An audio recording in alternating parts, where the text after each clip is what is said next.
कोणत्या वर्षी झाली हे जरी सांगता येत नसले तरी ही वारी ज्ञानेश्वर व संत नामदेव यांच्या आधीपासूनही होती असे पुरावे आढळतात. 4-5व्या शतकातील ताम्रपटांवर वारीचे उल्लेख आढळतात. संत तुकारामांचे 8वे पूर्वज देखील वारीला जायचे. त्यानंतर संत तुकाराम व संत तुकारामचे वडील हे सुद्धा वारीला जायचे. संत तुकारामांचा मुलगा महाराज नारायण व संत तुकारामांचे बंधू कान्होबा यांनी पुढे वारीला सोहळ्याची जोड दिली. संत ज्ञानेश्वरांचे आजोबा यांनी आपला मुलगा विठ्ठल व सून रुक्मिणी यांना घेऊन पंढरपूरच्या यात्रेला गेलेले असे आढळते. त्यानंतर संत ज्ञानेश्वरांनीही पंढरपूरच्या विठुरायाला भेटणे जीवाची आवड असल्याचे म्हटले आहे. माझ्या जीवाची आवडी पंढरपूरला नेही ना गुडी असे संत ज्ञानेश्वर म्हणतात. संत ज्ञानेश्वर व संत तुकाराम यांची पालखी सुरुवातीच्या काळात सोपन पंढरपूरला जायची. परंतु पालखीच्या मालकी हक्कांवरून वाद झाल्यानंतर खंडोजी बाबा व आठवडकर यांनी संत ज्ञानेश्वरांची पालखी वेगळी केली. तेव्हापासून देहूतून संत तुकारामांची, आळंदीतून संत ज्ञानेश्वरांची, मुक्ताईनगरवरून संत मुक्ताबाईंची, सासवडवरून संत सोपानदेवांची, त्र्यंबकेश्वरवरून संत निवृत्तीनाथांची व पैठणवरून संत एकनाथांची पालखी निघते. अशा 200हून अधिक पालख्या सुद्धा या आषाढी निमित्त वारीला जात असतात. संत नामदेव पायी वारी करत जात असताना म्हणतात, भव्य भव्य पंढरपूर वाय बिवर समोर म्हणून नेहमी वार करीत वारी अहर्निशी.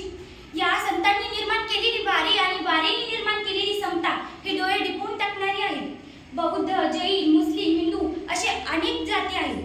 अशा या अनेक जाती व धर्म आहेत. परंतु वारकऱ्यांसाठी वारकरी संप्रदाय ही एकच जात आणि हा एकच धर्म आहे. वारकरी संप्रदायात जाण्यासाठी कुठलीही सोहळेओळी करायची गरज पडत नाही. कुणालाही आपला धर्म सोडायची गरज पडत नाही. कुणालाही आपला संसार सोडायची गरज पडत नाही. कुणालाही धर्मांचा पुराणांचा अभ्यास असायची गरज पडत नाही. युगे 28 विठीवर उभा असणारा पांडुरंग या सर्वांच्या पलीकडचा आहे अशी या वारकरी संप्रदायाची धारणा आहे. म्हणून हातात टाळ घेतली, खांद्यावर विणा घेतला आणि केशराचा टिळा कपाळी लावला की झाला माणूस वारकरी होण्यासाठी पात्र. असाच एक साधा माणूस म्हणतो, कधी विणेतून आला, कधी टाळातून आला, तुकोबांची व्यथा घेऊन तळागळातून आला. थोडक्यात काय तर जात, पात, धर्म, श्रीमंत, गरीब असे सर्व भेदभाव मिटवून माणसाला माणूसपण बनवायची धडपड म्हणजे वारी असते. तळागाळातून आलेल्या भोळ्या भाबड्यांचे तत्वज्ञान म्हणजे वारी असते. संतांचे विचार पुढे घेऊन जाणारी एक व्यवस्था म्हणजे वारी असते. संतांनी केलेल्या भेदभावाच्या विरोधातला लढा म्हणजे वारी असते. साधेपणाने विठ्ठलाची केलेली भक्ती व आराधना म्हणजे वारी असते. आजच्या या संगणकाच्या युगात सुद्धा अनेक लोक वारी करून पंढरपूरला जात असतात. ऊन, पाऊस, वारा, संसार याचे प्रमाण न बाळगता पाय तुटस तोपर्यंत ते चालत असतात. जेव्हा महिला डोक्यावरचा पदर सांभाळत, डोक्यावर तुळस घेऊन, नऊवारी काष्टा नेसून पायी वारीला जात असतात तेव्हा मला त्यांच्यात दिसतात ते संत जनाबाई. डोईचा पदर आला खांद्यावरी, भर बाजारी जाईन मी, हातात टाळा खांद्यावर विना, आता माझा मना कोण करी. जणू काही संपूर्ण स्त्रियांना न्याय मिळवून देत त्या पंढरपूरच्या दिशेने जात आहेत.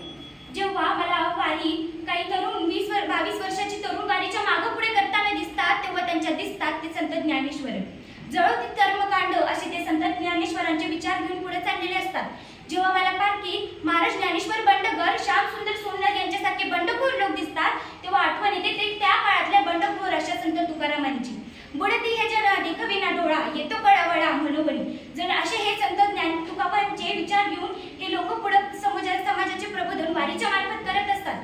जेव्हा काही वृद्ध लोक पावसाची तमा न बाळगता, आपल्या तब्येतीची काळजी न करता विठुरायाकडे धाव घेत असतात तेव्हा मला त्यांच्यात दिसतात ते संत नामदेव. तीर्थ विठ्ठल, क्षेत्र विठ्ठल, देव विठ्ठल, देव पूजा विठ्ठल, माता विठ्ठल, बंधू विठ्ठल, गोत्र विठ्ठल, बंधू विठ्ठल, निधान विठ्ठल निरंतर. जणू काय त्यांचे सर्वस्व हे फक्त विठ्ठलच आहे. अशी ही वारीची सांप्रदायिक परंपरा गेली 800 वर्ष सुरू आहे आणि अशीच पुढे हजारो वर्ष सुरू राहील जर ही वारी संतांच्या दिलेल्या विचारांवर चालत राहील. नाहीतर वारी ही फक्त एक सोहळाच बनून राहील. धन्यवाद.